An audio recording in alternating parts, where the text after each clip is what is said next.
Thank you very much. It's an honor to be The with you. American people should be worried about the president threatening to investigate NBC for treason.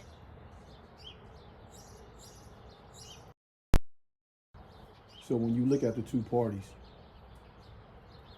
from a general consensus, talking about the public, you get the people that, the Democrats, the left, that don't like Trump.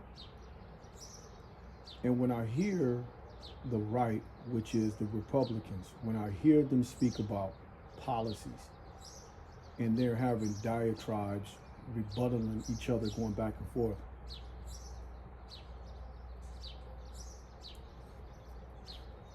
for the most part, the right is speaking on policies and the left is speaking on not liking. Rarely do they speak on policies. Let me correct myself. It's not that they don't speak on policies. They don't speak about a policy that's better than what the right is speaking about.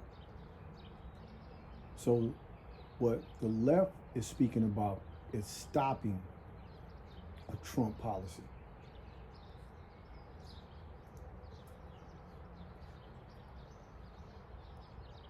Okay, if you're gonna give a reason to stop it, what is the solution, right?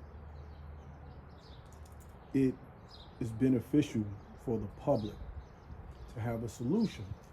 So what would be the answer to, if you stop his policy, what is your answer?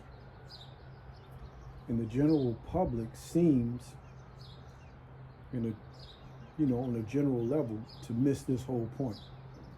Now, my personal opinion is, when the left, the Democrats, speak about a lot of people don't like Trump's policies and they don't agree with him, I'm not sure what a lot means, because that's super subjective. And the Trump administration falls back on the 70+ million voters that voted for him. Right? So we have numbers to go off of when you're speaking about who really likes who, and speaking about a lot, because a lot is so subjective. I don't know what a lot means.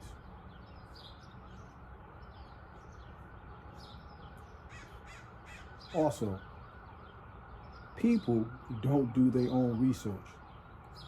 And in my opinion, if you're so emotional and so mad and so against Trump's policies, at least take the time to research, a little bit of research, the policy to validate your argument. If you say why you don't like it, let's deal with the Department of Education.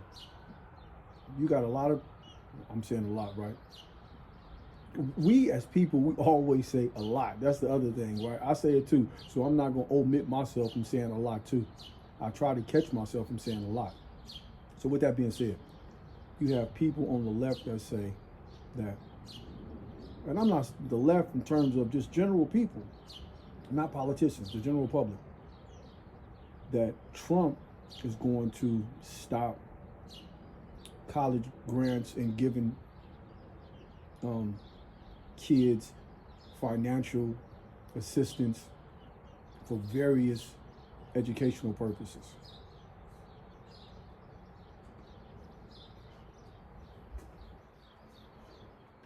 The rebuttal from the right, which is the Trump administration, is that they're not doing none of that.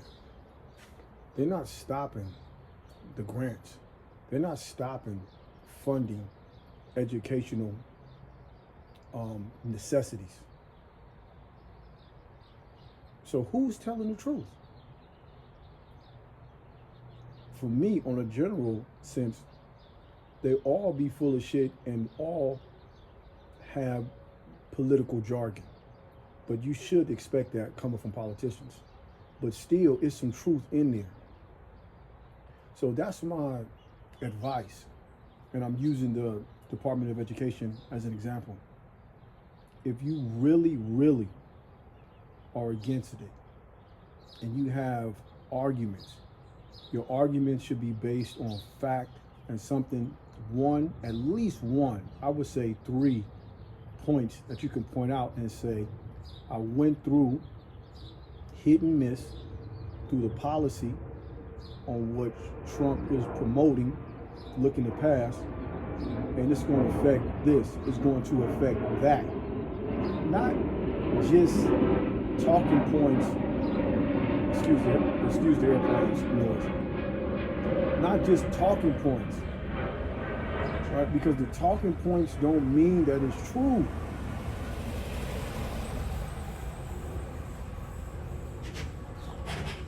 My example would be during the campaign, the Democrats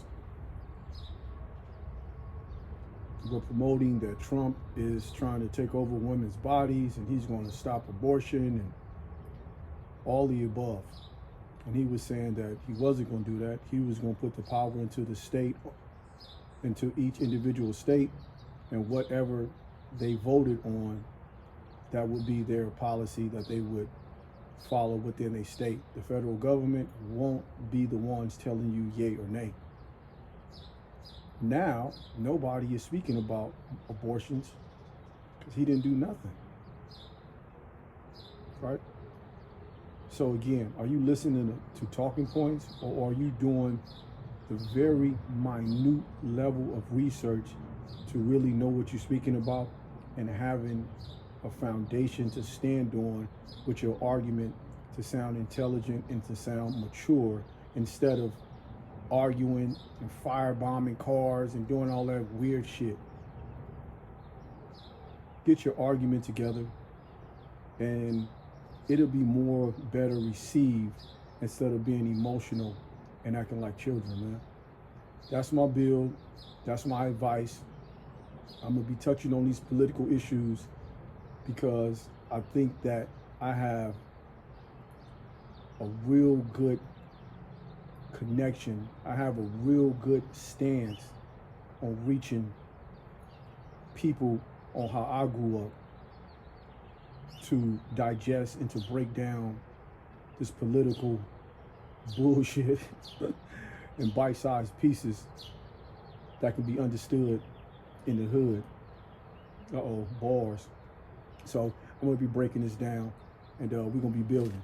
So let's engage, man. Give me your feedback. Let me know I'm full of shit, or let me know you agree with what I'm saying, and we're gonna continue to build, man. Appreciate you. Peace.